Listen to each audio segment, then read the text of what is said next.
morning, everyone, and welcome to the morning show right here on Main Street TV, where the sun is finally shining in downtown Jackson. And I think that we might hit the 70s today. Wow. And the crowd goes wild. Yeah, no doubt. Yeah. Especially the farmer here. I'm sitting here Right? thinking the sun is shining and I'm inside. I was outside all day in the rain, off and on. Of course. And then the day here I'm you inside. are. Yeah. Sorry you have to be stuck with us this morning. It's terrible. Yes. It's just I absolutely know. terrible, especially this one. Listen, we'll let you go here in a little bit. Yeah, that sounds good. Yeah, okay.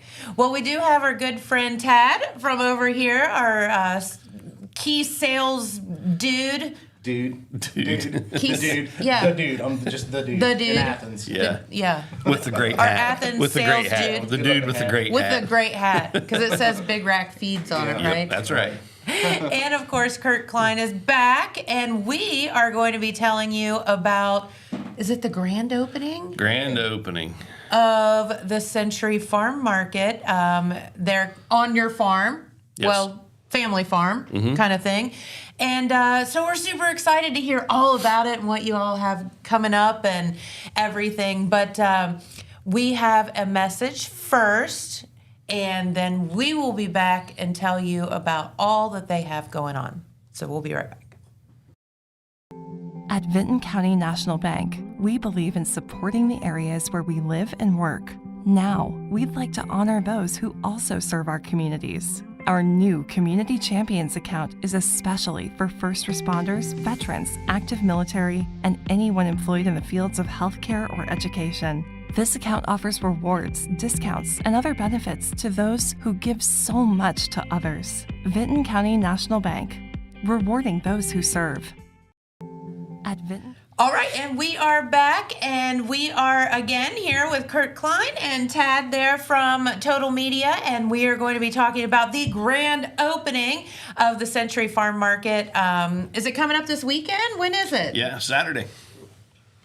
I feel like May you were 10th. just here like 5 minutes ago, and we were talking about it being so far off and like several months off in the distance. Yeah, tell me about it. Whenever when we were starting this, Tad just giving me some good advice and being the great salesman that he is. We were picking this date, and I thought, it's plenty of time. forever, And yeah. it's been nothing but chaos for the last 14 days, and it's just been it's coming up fast. Yes. And I can't believe it. It actually is going on the middle of May. Yeah. And it kind of the rain just kind of keeps.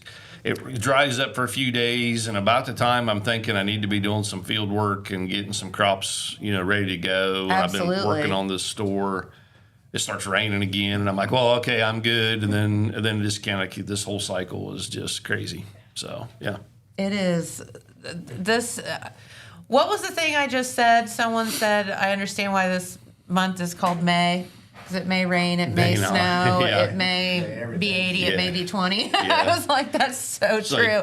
like, yesterday we was doing some trim work on the outside of the building, and I had a T-shirt on. Well, I got cold like really quick. I'll Yeah, bet. right. Yeah. So then I go put a flannel shirt on over top of my T-shirt, and then I just sweat like crazy.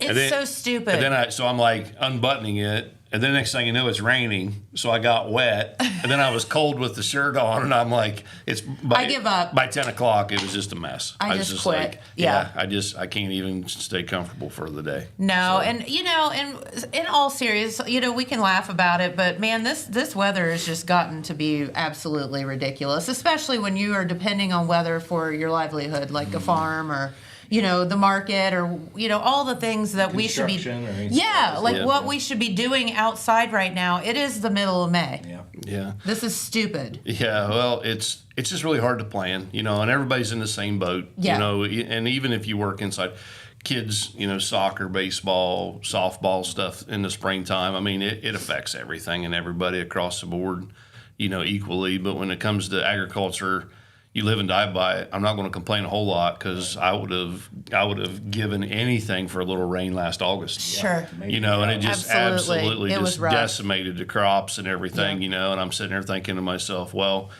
if we're doing a good job as farmers and taking care of the land, and we got some good organic matter in the soils, that the holding capacity of that moisture is much better when you do the good stuff and the right things. And those pay off. So I'm hoping that we've been doing the right things for several years. Fingers crossed. We're banking up some of this water, Yeah. and it'll carry it. The downside to some of that stuff is that when it's muddy in the spring, the root system of the new seedlings stay shallow because they don't have to seek water. Right. And then when it does get hot and dry in the summer, boom, Not good for them. yeah, it's not good for that. So it's a catch-22. But you know what? We'll is. take it. It's not the first time.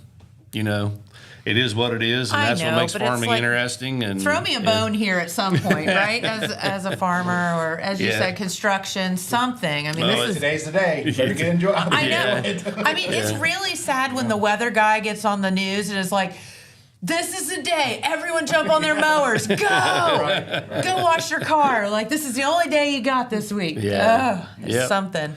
Well, heck, but okay. So let's enough complaining about everything. Let's talk about something exciting and fun that you have going on, and that is the grand opening of the Century Farm Market. Yeah, we're pumped up. It's going to be a really good thing. We've really got a lot of positive feedback already. We have people pulling in the driveway. I'm running late today because there were people pulling in the driveway, and I'm trying to leave, and we're not even open yet. Now we've kind of advertised a soft opening, but yeah, it's been a lot of work, but I think it's going to pay off real nicely.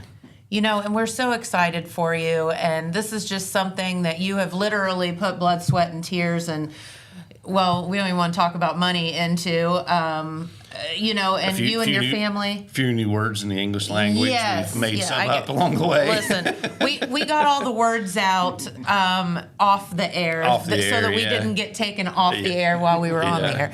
I understand. Trust me, I get it. But no, tell everyone, number one, where is this market located? And then let's hear all about it. What do you have going on? Yeah, so our location the actual address is 3935 Factory Road, which is just west of Albany, about a mile. As you're going 681, I believe they call it west now. They've changed it in the middle of my life. It used to be north. I think it's west. But as soon as you leave the Just so corporation, I everybody's drive on it the every same day, page. so I don't have to pay attention to the signs. But So if you're coming from Jackson, how do you go? oh, geez. So you get there a couple different ways. The best way is to go into Albany and get on State Route 681 and go west. And as soon as you leave the corporation limits of Albany, I'm talking as soon as you leave it, like 20 yards past the corporation limit sign, Factory Road turns to the left. And Okay. we're a mile and a quarter out. Now, almost everybody misses Factory Road for some reason, but it's literally right at the corporation limits, and we're a mile and a quarter out there on the left. So Okay. yeah. On a farm that's been there for quite a few years. Yeah, I've now, been there. right? 1863 is when. Oh my gosh. Whenever my great ancestors acquired the place, and it's changed a lot over the years. And Good God, you could have your own TV show just like Yellowstone. yeah. Well, we got to I don't start right know- here. I don't know if Maybe Kevin this Costner is. can play that character. Yeah. Well, I can't be Kevin Costner. Okay. I thought I looked I just mean, like you myself, but anyway. Hey, I'm not gonna argue. Yeah. So, well, anyway, at the market, one of the things and how this whole thing got started, we've sold deer corn. We talked about this, Big Rack Feeds. I own Big Rack Feeds. Yes. So we've been and selling quite successful. Yeah, bagged corn off the farm for several years. And, I had a few retail locations and never really took it super serious, I guess. I just kind of did it. It was just part of what the farm does. We've had, cattle for over 20 years. We had almost 500 head of sheep, and then we transitioned over into cattle. We had 100 head of cattle, and the kids growing up. Kayla's 20. Gee whiz, she'd be 28, I think, this year. And Don't do too much. that. But anyway, my son's 24. Rewind so the tape. Rewind, edit. But anyway, it's kind of transitioned as they've grown, obviously, just like anybody that has kids, go Sure. through that, just figuring out what they want to do in life. And, Kayla's come on board. She goes, hey, we'd like to have some cattle. And so anyway, kind of worked them into that. And she's been marketing some things that she does off of the farm, and I was kind of marketing some things that I do off the farm, and then my son's there doing things on his own on the farm, and it was just this kind of thing crept up on us. And then, you know, I'd met Tad with obviously Pure Rock Radio and doing some advertising, and we just had these discussions, and it just kind of developed, I guess. It's like I almost want to say it's a terrible business plan the way we approach it, but at the same time it feels really right. Yeah. Because it's not, we didn't wake up one day and decide, hey, I want to sell crocheting needles for a living or something. You know, it was something we were already doing. Well, and we just kind of took the next step. Yeah, we had the product first. You just needed a vessel to sell it. Well, as Curt has been, you know, marketing Big Rack Feeds and going out to these different places and delivering his product to these different places like Route 7 Feed that they've partnered up with. Yeah. He's been paying attention. He's been learning from those other places that do similar things that they're going to be doing.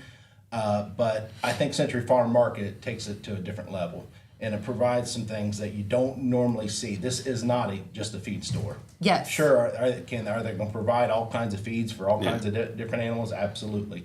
Some of the absolute best feed that you can get your hands on, especially. And they happen to be positioned in an area in Athens County that is in real need of a feed store. Which is all, I mean, that's great. Thank you for doing what you're doing. But you combine that with what Kayla brings to the table, with all the different things that she does with her baked goods and way she's able to locally source different things like honey and other products. Are they doing molasses? Or syrup. Yeah, maple syrup. Yeah. That's what it is. Yeah. And of course, C&G cattle beef. You know, they're going to be providing beef, and I know they've also partnered with, what's the name of the business that you guys partnered with? Valley View Farms. Yes. Yep. Mm-hmm. So it's really a kind of a one-stop shop in many ways for especially ag-based folks. Love that. If you're looking for local products, local produce, either we're producing them on our farm, or we know the people personally that are producing these, and they are a local product that's grown. It's within the same, I guess, not to say that we have the standard of how things should be done, but you know, I have a benchmark that this meets basically, and what I want to see how animals are cared for, how they're raised, how they're fed, what they're fed. And we have a good finger on the pulse of that. So we have anything from chicken, goat, lamb, you know, pork, beef, and all these products are sold individually packaged by the pound. So it's just like going to the grocery store. Okay. So you can get a package of. So we have a product that's called it's honey sriracha flavored chicken brats. Now, when you think about a brat, the last thing you think of would be a chicken. Yeah. But man, these things are so wicked good. And Valley View Farms does that. And she just does, Rebecca Scott, she just does an excellent job of marketing and packaging, and she does a lot of volume. So when we were able to partner up with her to fill those voids, because we can't run a farm, you know, and do a few hundred acres of crops and do you know 100 head of cattle and have all these other things as well too. So we realized that we wanted to encompass a little more. Now another thing we've done, Memory Lane Farms does local milk. So Irvin's Dairy. Okay, now that's cool. Yeah, Irvin Dairy, just outside of Athens, is where the milk is coming from, and then it's going to a facility in Pleasanton, which is really close to Athens, and they're actually processing that milk, and it's flavored like cookies and cream and chocolate milk and orange creamsicle flavored pints as well as gallons. And that's fun. Yeah, so then they have some cheeses and stuff available as well too. We have farm fresh eggs. So that's just, you know, the little section of the meats and stuff that we offer there. Yeah. So, you know, if you want local produced farm fresh meat that you can buy by the package, you don't have to buy a half a cow or a quarter of a cow. You can come get a package of hamburger patties. You can get some ribeye steaks. You can get some pork chops. You can get brats, sausage, eggs, milk. I mean, you could get a breakfast for an army out there basically, which is really nice. And then, you know, Kayla's syrup and honey, and then all the baked goods that she does, which is, she's just a knockout at that. I don't know exactly where she got it. I hope my wife's not watching, but It skipped a generation. Now my wife can really make a really good apple pie, but Kayla can take a bucket of water and sawdust and make a pie that you would just be like, oh my goodness. She just has that knack. Now my mother has that ability. No recipes. Yeah, she just makes things, and people say, "Can you write that recipe down?" And she's like, "Well, I'd have to think about it," because she just bakes things. Well, Kayla picked that up. Yep. And that's really hard with baking, because baking's pretty precise. Yeah, Tad's had a couple of our butterscotch pie. Yeah. I was going to say, do you get to be the taste testers? Oh yeah. There's high can't you expectations tell? for Saturday. Can't you high tell? Expectations for Saturday. Yeah. So when I first met with Curt, what was it? Probably back in January. I mean, that's literally this whole idea has come about within probably the last 6 months or so. Isn't that is? And I mean, you guys have put together this in a very short period of time. This is a ton of work. Do you know that most people don't do that? Like, well, this is not normal. I don't do anything normal. Once he gets his head on something, it's well, like I said, that what we were doing has already been in existence for a while. Yeah. It's just a matter of putting the idea together. Is how do we market and brand it? And how do we put it all together? Sure. So basically, once it started, I immediately just started working on the building. And, we wanted to have that feel of you're coming to a farm, which you are. You're coming to our location. When you walk into the place, we build it like a post and beam barn.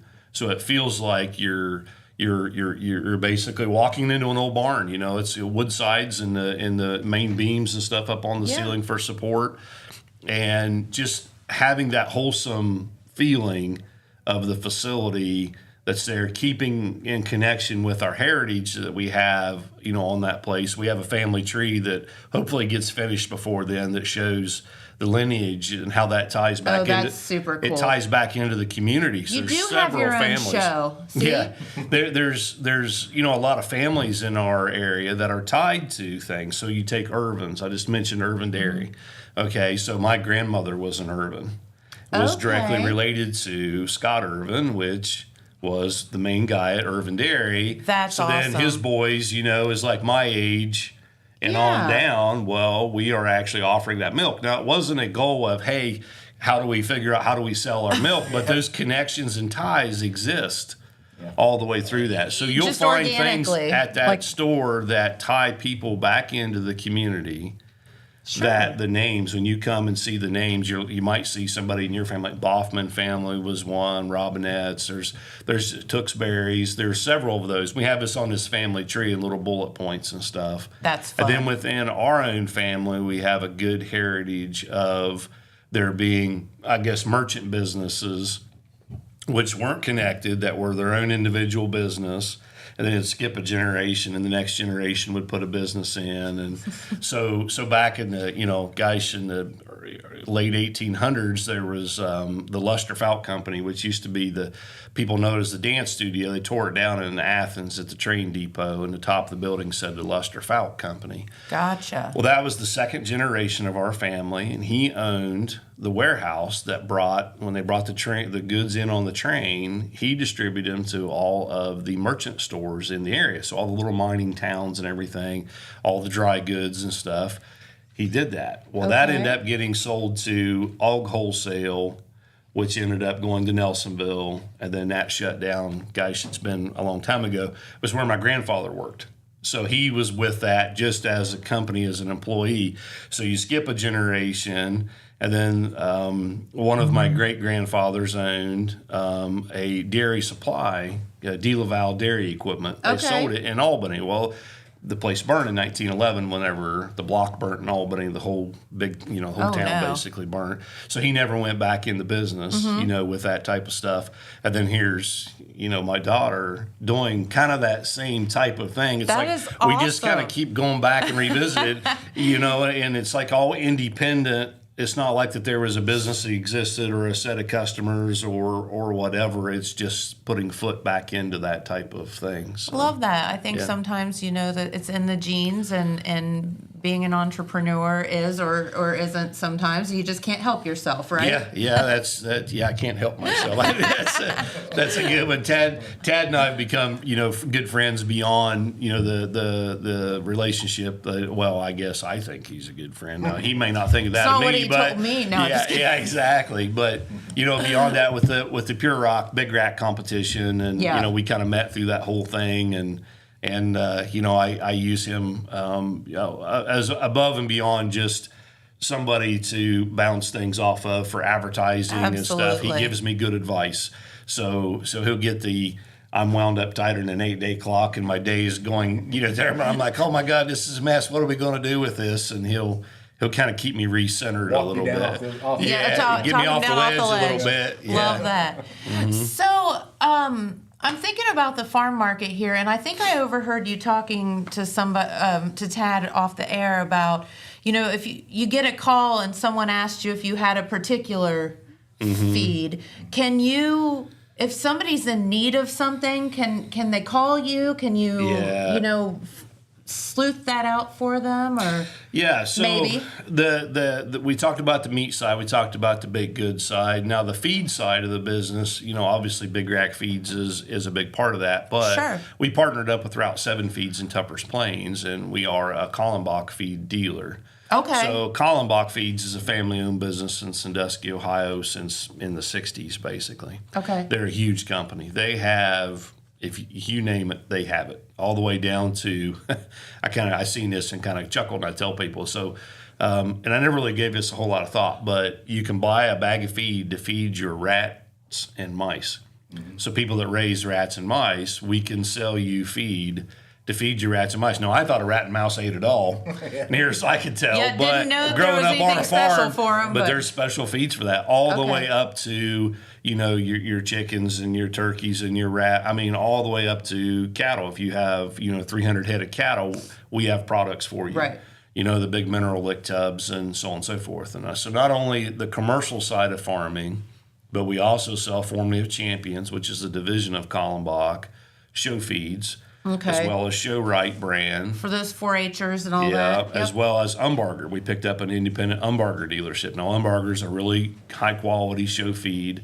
That was a big hole in our area, and I reached out to Umbarger, and we got hooked up with them to become a distributor for them. So, dog foods, Diamond Dog Food, Pride Dog Food, Tribute Horse Feeds. I think there's more horse feeds than you can even begin to count. I know I get a lot of texts. People say, I'm looking for a sweet feed for my horse. And it's like, okay, I know what you mean by sweet feed, but I have like 20 different 50,000 different sweet feeds, You know why? depending on what your goal is for your animal. And that's one of the things that we focus on, is try to get the right product in the hands for the people by providing them time to talk. Obviously, I can talk a little bit, but learning about what their goal is and what their issues are. Horses, for one thing, are a total different animal. Trust me, I understand. Than cattle and sheep. Cattle and sheep are raised for the most part commercially, and they're raised to fit into a block of, this is how I care for my animals, and if you don't perform within this means of me providing management for you, I send you someplace else or whatever with the thing.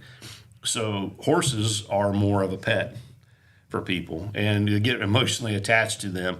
They're not called out of the herd because they have a digestive issue or because they have bad joints or because they're kept. No, we just keep feeding them all this special stuff. Right. But at the same time, that all those things are important, and I totally get it. I've raised animals my whole life. I have a dog that's she's not far from me right now, but it's like I would do whatever it takes. I know. If she gets arthritis, she's going to get whatever feed it takes to ease her suffering with the arthritis.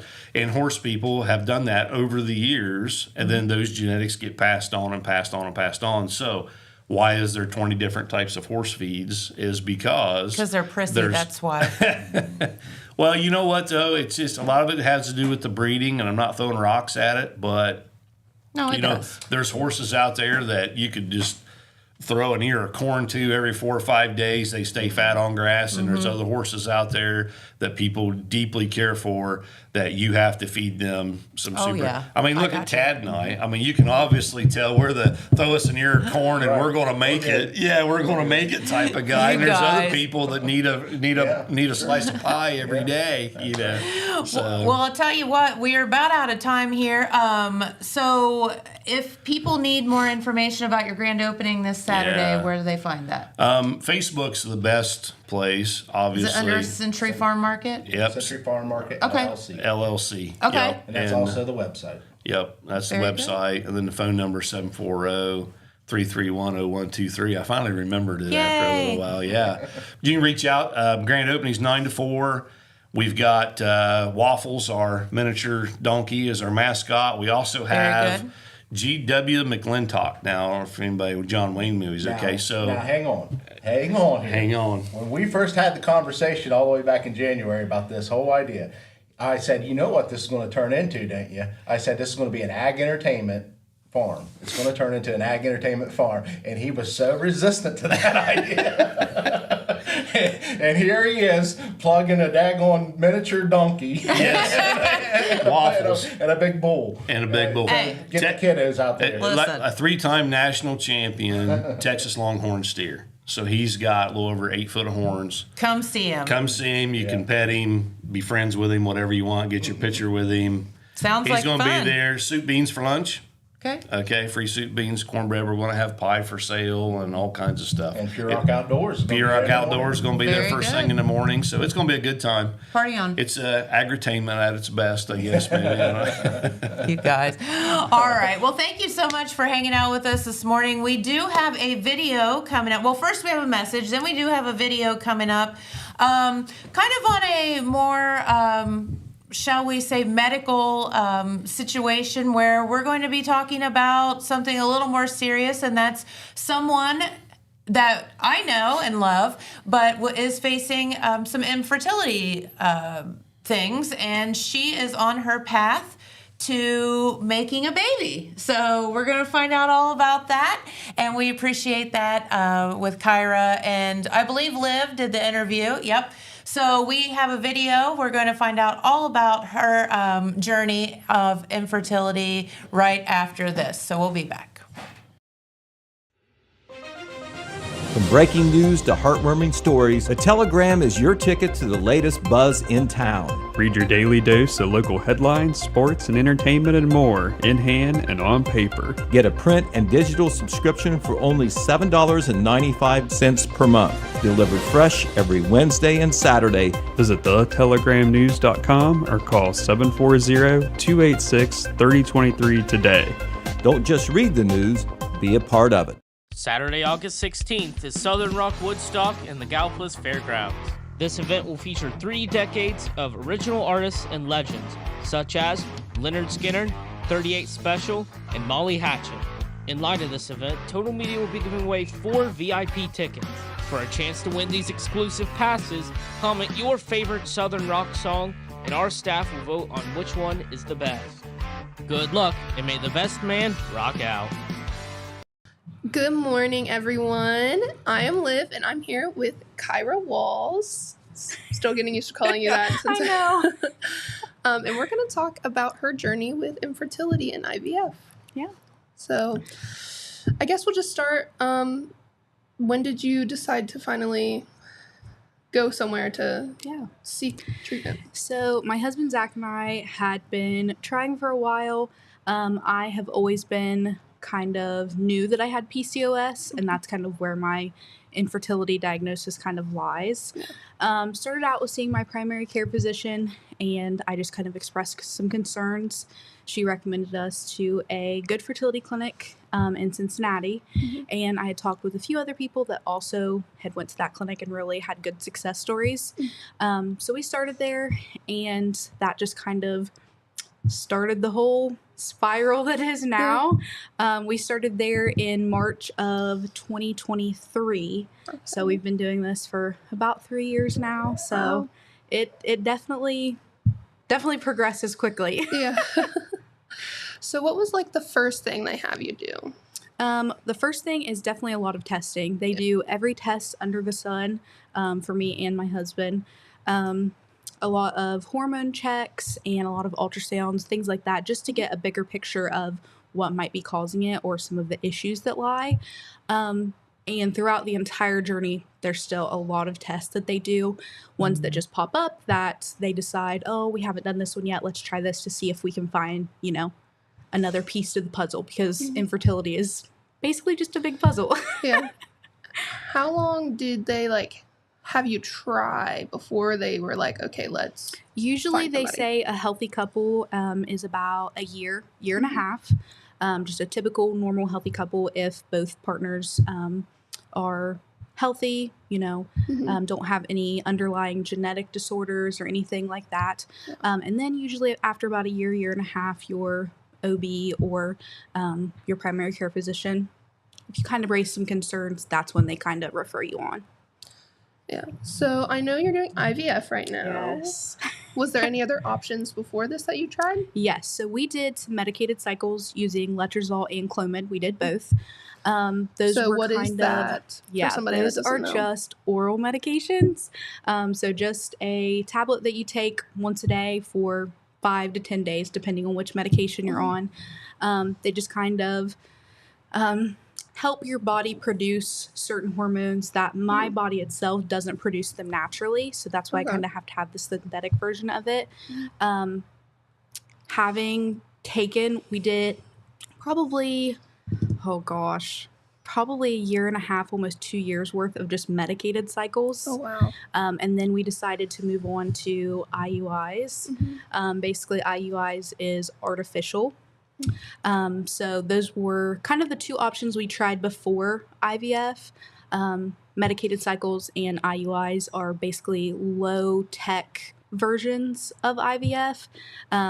Those are to help you conceive naturally. Correct. Right. Or at least semi-naturally as much as you can. Yeah. And then IVF is a whole different ballgame, Yeah. which is what we kind of finally decided on. Okay, so take us on the journey of that whole decision. What made Yeah. you decide to finally do that? So we had kind of had an IVF consult. It was January of 2024. We sat down with our doctor that we had been with for about a year at that point, and we kind of decided that we needed a next step. IUIs weren't working, medication wasn't working. Everything that we had tried up to that point just wasn't working. That's when we kind of came to the conclusion that I needed to lose a little bit of weight. I have PCOS, so it makes it really hard with insulin resistance to lose weight. Yes. So I decided to kind of completely stop all medications, anything like that had to do with fertility. And kind of for the last year, all of 2024, just kind of focused on myself and my health. I lost 85 pounds, which was kind of crazy. Just to see myself, looking back at pictures from when we first started the clinic, it's a total different person. And so we started back in February of this year, and kind of just sat down with our doctor and kind of explained to her that we were kind of done with the IUIs. We were ready for the next step. IVF is never a fun step to have to move on to, but it's exciting when nothing else has worked. Yeah. So we just kind of decided to jump right in. Still and gives you that hope. Yes. So I do have kind of like a question, like a personal kind of question. So you're only like a year older than me. Yeah. And I was curious if when you went in there, because you went in when you were 21? Yeah. When you first started? Yeah. Was there any concerns from people that were like, you're kind of too young to be worried about having a kid right now? Because I feel like that's what I would be worried about. Yeah. So when I started, because I don't think like that at all. yeah, But when my primary care doctor referred me to one of the hospitals locally and sent me to, just told me to kind of pick an OB. I didn't have really a scheduled one that I was for sure set on. Yeah. So I kind of went to one of them, and that was kind of what they said. They were like, come back in a year, come back in 2 years. You're still young. Keep trying. And I just knew deep down in my gut that that was not the case, that it wasn't just because I was too young. Yeah. Or that, you know, People I had get plenty of pregnant time. younger. Yes. Because you know, it was, oh, you have plenty of time. You and your husband are young. You know, keep trying. You're Yeah, fine. like, what if you want to have more than one And kid? then I got to the point where I was going to do that. I was just going to wait. And then I got to the point and I was like, something's not right. You know, something's not right. I feel it in my gut. And I'm so, so glad that I followed my gut. And I think that's the biggest thing is with infertility, if you get pushback from doctors or at clinics, you have to advocate for yourself. It's very easy to just be kind of thrown in, depending on what clinic or what doctor you're seeing, to just be looked over. So you have to advocate for yourself. So did you just speak up or did you find a different doctor? Yeah, so when I was at the OB, I kind of decided that I was just going to talk with my primary doctor, and she actually made my referral to our clinic. And I just kind of completely abandoned the whole idea of talking with my OB about it and went directly to the clinic, and we just started directly from there. And her biggest piece of advice, and this sticks with me all the time, and I think that's why I'm such a big advocate for infertility, is she was kind of very open and honest about she is seeing infertility affect girls younger and younger, which is scary. Really scary. And she said the biggest piece of advice I have is if you feel like something is wrong, get tested. It takes people way longer to reach out or to seek help for infertility. And your body, a woman's body is basically a clock. Once you hit a certain age, it makes things even harder. So if you can combat it and try to work on it while you're younger, you're going to be in a lot better shape. Because you're born with the amount of eggs. Correct. And that's it. That's it. And as you get older, the quality of those eggs or the amount that you have decreases each time, you know? So it's definitely important. She was very, very clear about, you know, if you think that you know your body the best, no one knows your body better than you do. So if you think there's an issue, there probably get looked at. Yeah. So when it comes to like testing and stuff for that, can you just go to your primary for that? Or so your primary doctor can run a hormone panel, and they can usually tell about what hormones, if there's any that are kind of off. Obviously, not every primary doctor is going to know what exactly to look for, but there's a few things that, you know, they know. But definitely, even just getting into your OB knows, and especially if you can find an OB that specializes in some type of fertility or women's reproductive health, that's a really good thing. So let's get back to the exciting part. You just had some eggs retrieved. Yes, we did. So tell us about the whole journey of that, like with the shots and stuff, because I watched all of that because we've been friends since forever. Gosh, I don't even know how long. So we started our STEMs, which is a simulation cycle of taking medication injections basically every night. I was doing 2 to 3 injections every night. I did that for 12 days. So it was very rough. Was that like weird to get used to, like giving yourself a shot? I have done them a few times with IUIs. We do basically a trigger shot to get your body ready for ovulation. And so I have done a couple of those, and then doing all of them myself because Zach works out of town. It was nerve-wracking at first. I watched, I don't even know how many videos on TikTok, and that's kind of where I got the idea to start documenting my journey on TikTok. Was there's not as many videos or help out there, and I want to normalize that. So that's kind of where I got that idea from. But yeah, I did it for 12 days, and then we did our trigger shot, and we actually had a retrieval on Friday. All my days have kind of run together these last couple weeks, but we did it on Friday, and we got 10 eggs. Saturday, we found out that 8 were mature, and 7 of them made it to fertilization. So we have 7 little embryos that we are waiting. We'll find out tomorrow how many they're going to freeze. Yeah. And we will know before this is posted how many. And we will let you know. Yes. So once they're frozen, then what? So they are cryopreserved. They can be preserved for years and years and years and years. You can choose to have them frozen on site in Cincinnati like we did, or off site kind of in another state, just depending on what you want to do. Basically, they freeze them until you're ready for them. Once you're ready to actually transfer one, they will do what they call a frozen embryo transfer protocol. Lots of big words, which will consist of either different kind of injections or oral medications, just kind of getting your body ready to carry a baby, essentially. So we are doing a frozen transfer. We decided to freeze them all and then wait kind of a month or two and then transfer. Are you going to be able to carry them? Yes. That's So some amazing. people, they do different routes. If you've had like recurring pregnancy loss or anything like that, sometimes, unfortunately, the woman or whoever, you know, can't carry it herself. Yeah. So they get a surrogate or they get someone that's willing to carry for them, and it's their egg. It's their and their partner's baby. It's their baby. Yeah, it's their and their partner's baby, but someone else is caring for them. So thankfully, I've not had any of those. I've never gotten a positive test, so we don't believe that that's the issue there. But we won't know till we try. So, well, we hope you get a positive test. Yes, very soon. Fingers crossed. Yes. So let's talk a little bit like on the money side, because it's not covered at all, is it? No. Some insurance companies do. It's not regulated to have to be covered by insurance, which is kind of crappy. Yeah. Just because so many people, you would not believe the amount of people just in our area that are affected by infertility. And I think that's why I'm trying to make it such a non-taboo subject. My cousin, Emily Brown. Yes. There are quite a few people that are affected by it. And I think it just needs to be talked about more. Yeah. So that way more insurance companies are required to have some sort of coverage. Yes. My husband, he works the railroad. He has a really good job, really good insurance, and nothing. Nothing is covered. So some people will apply for grants.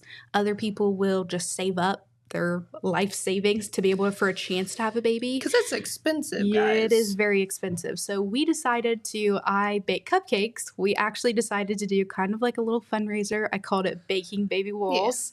Yeah. And I sold cupcakes to kind of raise as much money as we could. So for our, all of our doctor's appointments, my medication, our egg retrieval, transfer, all of those kind of things all together, just for one cycle was $17,000. And sometimes it doesn't always work on the first cycle. And that's cheap. Honestly, that is. $17,000 is pretty cheap, which is so mind-blowing. Yeah. But I know people that have paid way, way more than that. So we were able to kind of raise the money, and then we did a loan as well for it, for the remainder that we need. But some people don't get that lucky. Some people don't have the ability to, get loans that large or to, just have that money put back in savings. So there's a lot of people out there that just don't even get the chance at it, which breaks my heart. But insurance is not required to cover it, and most insurances do not. Yeah, and that's just, it doesn't sit right with me. I don't There's like a that lot of either. things out there that insurance companies don't cover, and that it doesn't sit right with me. But infertility is one of those big ones that because I feel like if someone wants to have a kid, they should be able to have a baby. Yes. Because there's people out there having kids that aren't treating them correctly. Right. Yep. It's one of those things that's just really, it's hard. Yeah. It is hard to kind of go through and deal with, but you just do it. Buck up and do it, basically. Yeah. So have you thought of, what's your next steps? Yeah. So right now we aren't on any medication other than a prenatal vitamin, which they recommend you to take that anyway. Even if you're not trying to get pregnant, take your vitamins. But we aren't on any medications other than that right now. Awesome. We'll wait a month or two, kind of let my body rest from the stem cycle, because it's trauma. I mean, your body goes through a lot in those 12 days. Yeah. So we're kind of taking a break. Once we get our embryos, basically they grade them. So they see how many make it to each stage, and they grade them based on how well they do, how quickly they get to those next stages, and then they'll freeze them all. So is 7 out of 10 a pretty good? Yes. So essentially, the amount that you get each time that goes to each stage. So retrieved, matured, fertilized, and then blast, which is basically the embryo itself, and to the point ready to be either transferred or frozen, usually cuts in half. each number usually cuts in half each time. It's about a 30 to 50% decrease each time to each step. So to go from 10 to 7 was really, really good. I cried when they called, and my husband was like, "Are you okay?" I was like, "No." I was like, "I don't know, maybe." So it was a really good number, and we were really pleased with that. That's amazing. So we're hoping, fingers crossed, that the ones that are getting frozen, we get a couple. So when they are frozen, are you transferring all of them right away? So we will transfer for my age. Usually they just do one at a time.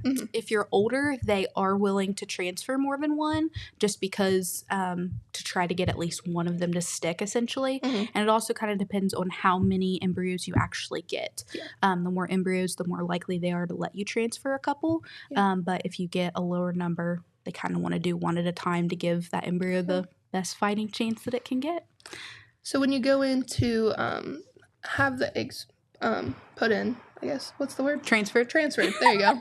Transferred. When you go to have the eggs transferred, what do you have to do to prepare? Is there anything particular? So they want you to abstain from any type of temperature changes. So they don't want you to have like a heating pad. They don't want you taking like really hot baths or saunas or hot tubs or anything like that. Like when you're pregnant. Yes. Watch your caffeine intake. They want to make sure that you're not, drinking too much coffee or energy drinks or anything like that.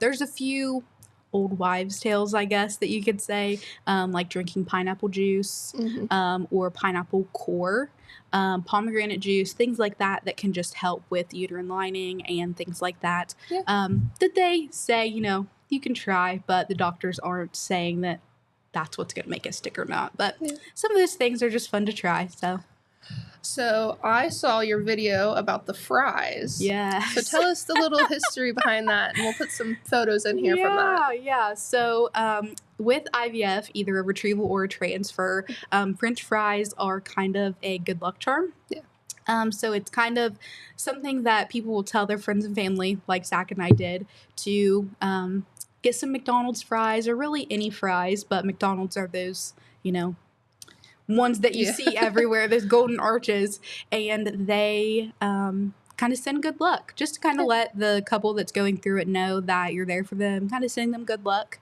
It's just kind of one of those superstitions and good luck charms. Yeah.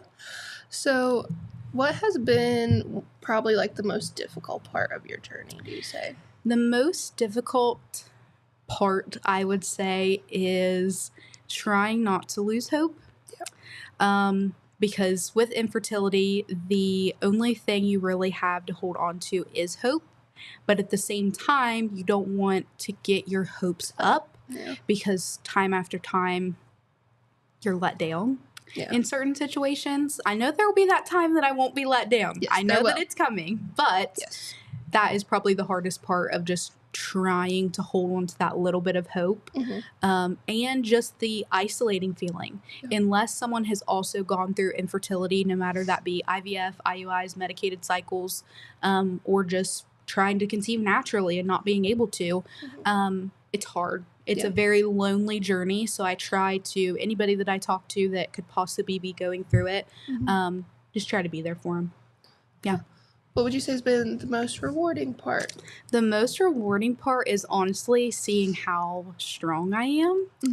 I don't like to talk about myself a lot, I guess, but just seeing the things my body is capable of, because when you go through infertility, you feel like your body's failing you.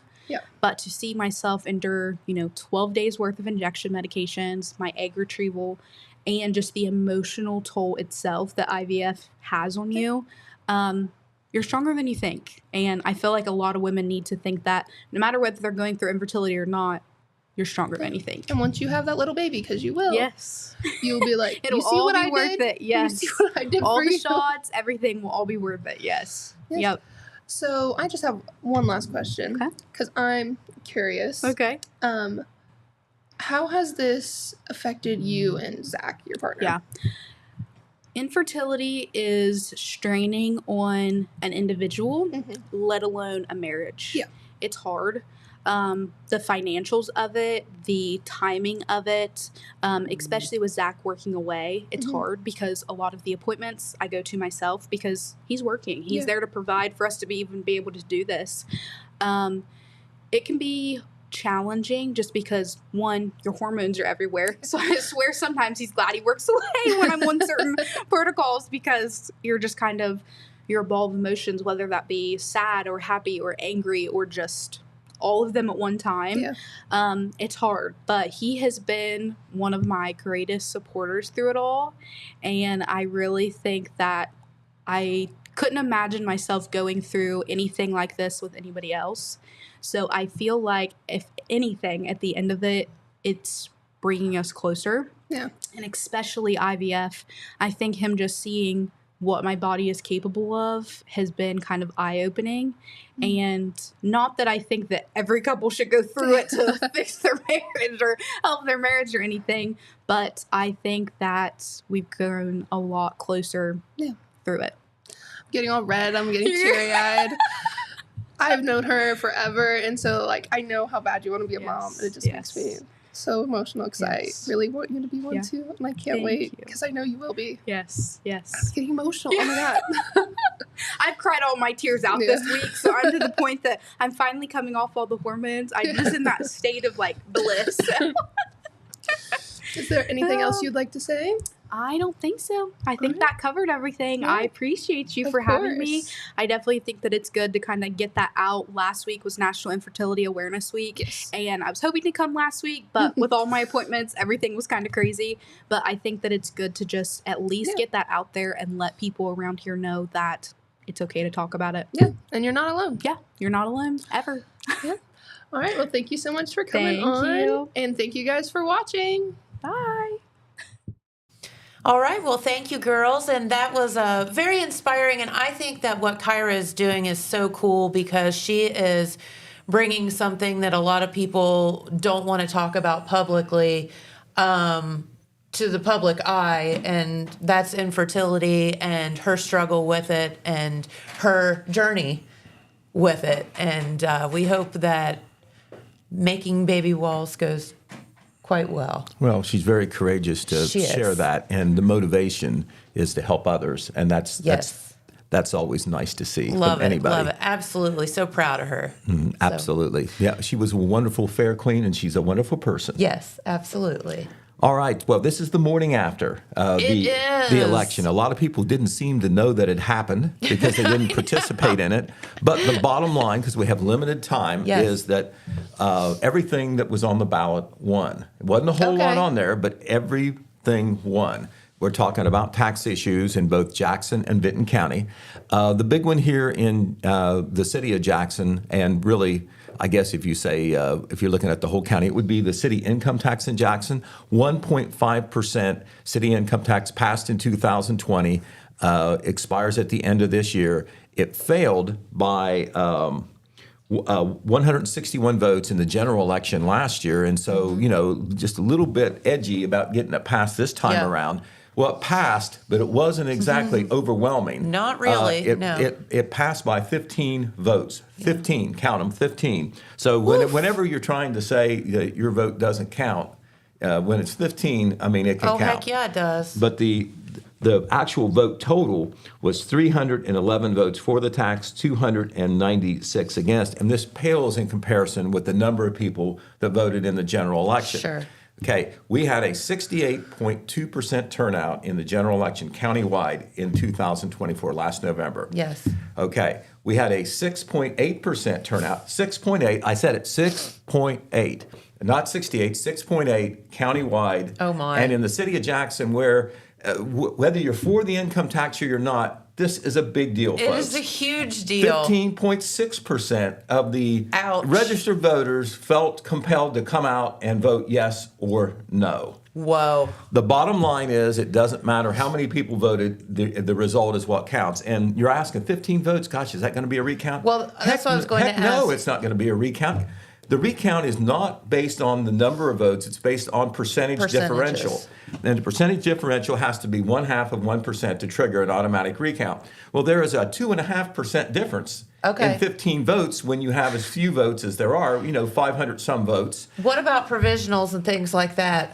Is there a chance? I won't say never because I didn't get the count on that, but provisional votes, there's usually very few. And the only other one that counts would be absentee votes that come in too late. They come in the mail because you can mail them in the day before. Right. And, sometimes the mail doesn't get there the next day. Correct. All right. And also, you can, they bring them to the election office on election day. I'm not sure if they count all those. Not sure about that. Provisional and very late absentees get counted later. So, yes, it could be a difference. Is there a chance? There's a chance, but I think it's very small because the number of people that probably are in that category, provisional, late absentees, it's going to reflect the turnout that we already had. And it's going to, usually it's just a handful of votes anyway in a big election. So the chances, I think, are very slim that there's going to be a turnaround there. But until that is done, and that I've got the date on that, but I didn't bring it with me. But it's not going to be today or tomorrow. But we'll certainly follow up on that as well. It's normally a week or two, isn't it? Something like that. It normally is. There is a certain period where you do it. You wait and then you do it, and then there is even an audit after that. But this is unofficial last night. The official count is when they count everything again, plus the ones they did not count last night. But in Vinton County, 0.4 of a mill levy for their public communications, public safety levy. Okay. The good news for them is it passed 350 votes for, 221 against, 61%. That levy failed in November. Isn't that wild? So that was a big turnaround for them. Obviously, they pushed, just as they did here in the city of Jackson, a little bit more to get it passed. Sure. But that levy passed, so 0.4 of a mill levy there. Locally, some other levies in Lick and Franklin Township, there were fire levies. They both passed. Lick Township's levy was actually an additional, so they were asking for more taxes. Oh. But it passed easily, as did a renewal in Franklin. And in the village of Colton, 21 people came out to decide that one. 18-3 in favor of a renewal for a cemetery levy. 21 whole people, huh? 21 people came out, right, to vote. All right, and issue 2, statewide, passed with 68%. It also passed locally strongly, but not quite as much as 68% in both Jackson and Vinton counties. And issue 2 will authorize the continuance of a thing already going on where they can sell general obligation bonds to fund public infrastructure projects. They tell me that's no taxation. It's all financing. So it's your choice if you want to buy a bond or not. Not exactly how that works, but it raises money. Yep. And so that's what they're going to continue to do. And a lot of people breathing a sigh of relief on that because locally the Jackson County Commissioners felt very strongly that has helped fund public infrastructure projects that would not be available otherwise. All right, in the village of Wilkesville, that's also in Vinton County, the voters approved, I think 30-13 was the vote, pretty strong there in favor of a fire protection / emergency medical operations levy for the Wilkesville Fire Department. Okay. So that passed, and there was no candidates that were involved in this primary election at all. There'll be a lot in the general election at the city level, the village level, the school board level, and the township level. And I think those folks, except for the city, they had to file early because if there's contest, there's going to be a primary election because it's partisan in the cities of Jackson and Wilson. Well, there was no contest, so their names weren't even on the ballot. They didn't waste the space on the paper because they were complementary votes. And that's a little bit of a change than before, I think, for some reason. Okay. So anyway, we have the basic results on our website now. We have it on Facebook as well, the Telegram Facebook page, the Jeremiah Shaver Telegram News Facebook page as well. So we have the vote totals, and we have a story, and Matt McKee is going to read the news on the radio too. So all that is available for you since most people didn't know it happened anyway.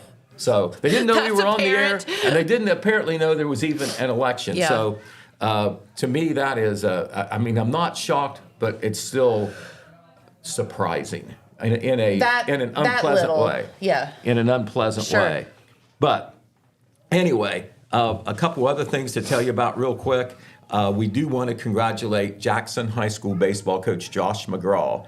Last night, the Jackson Ironmen defeated the Greenfield McLean Tigers 12-2 to go to 17-0 on the season. Man. Which that continues to build on a school record. We have a photo there, Adrian, if you put that up, of Josh McGraw. We want to show the man because he's behind the scenes. That's number 28 right there. He is the head coach of the team, and we've talked about the team's success. Well, the head coach has something to do with that. Yeah, of course. Well, how's this for sustained success? He has been there at Jackson for 11 years. It isn't continuous, but a total of 11 years. Last night was his 200th career win. Wow. 200th career win. Okay, do your math. 11 into 200. That's almost 20 wins a season. 20 wins a season is great for a baseball team. Sure it is. He's got 17 now, and the season is not over, and he has yet to lose. Don't want to jinx him, but we certainly want to give him credit there. Real quickly, also want to tell you, on the late Mark Music, the tributes pour into him. Oh, my goodness, Jackson County Municipal Court Judge. So many people knew how much he meant to this community, how much he meant to a lot of individuals who were in need, especially, just not the people absolutely who are in the public service system or whatever. But his funeral has been set for 4 p.m. on Saturday. It will be at the Jackson Middle School Gymnasium. Not the auditorium.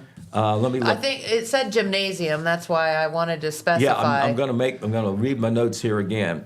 It will be in the gymnasium. That's a little larger, for lines and like that. So it'll be in the gymnasium at 4 p.m. That is the building where he graduated from high school in 1974, and he is an inductee into the Jackson City Schools Hall of Honor. And calling hours will be from 11 a.m. to 4 p.m. that day at the gymnasium. If you want to do something tangible, other than pay your respects, in lieu of flowers, they ask that you do donations to one of 3 causes: the Jackson County Dog Pound, the Warriors for Christ, which of course they do drug interdiction, and the Recovery Center of One's Choice. Okay. So we've got a nice tribute story in the paper and a beautifully written obituary on Mark Music in Wednesday's paper, and then in Saturday's paper we're going to have some more tributes from some of the judges and retired judges. So that is coming. All right, Jennifer, that is it. We have run up past 10 o'clock. We have. All right. Well, Pete, thank you so much for all your information. I know you have to get out of here and go to a meeting, so we'll get out of here as well. Thank you all for tuning in, and we'll be right back here tomorrow. Bye-bye. Did you know Jackson is home to a locally owned and operated full-service print shop? Zip Printing covers all your print, signage, and design needs. From business cards, booklets, and posters to yard signs, banners, screen-printed t-shirts, oversized signage, and more. We can help you or your business advertise and look good doing it. Zip Printing also offers logo design. Allow us to assist you in building or elevating your brand today. Zip Printing is located in the Stockmeister Plaza at 708 East Main Street in Jackson, Ohio. So stop in or give us a call at 740-286-3023.